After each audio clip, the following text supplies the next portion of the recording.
ఇదిరా నీ కథ, నా గతం.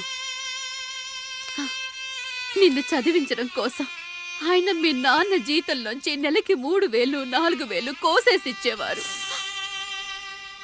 అప్పుడు ఆయన పడిన బాధ పగవాడు కూడా పడకూడదు. చూసావారా, దేవుడు లాంటి పెద్దయ్యని అనవసరంగా అనుమానించి నువ్వు ఎంత పెద్ద తప్పు చేశావో అర్థమైందా?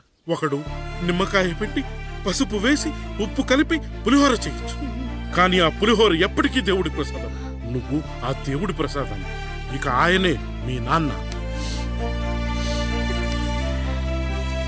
చూసావా అమ్మా, ఈ రోజు నుంచి నాకు 3 అమ్మలు 2 నాన్నలు. నీకు మాత్రం ఒక్కడే భర్త, నాన్నకు మాత్రం ఒక్కటే భార్య.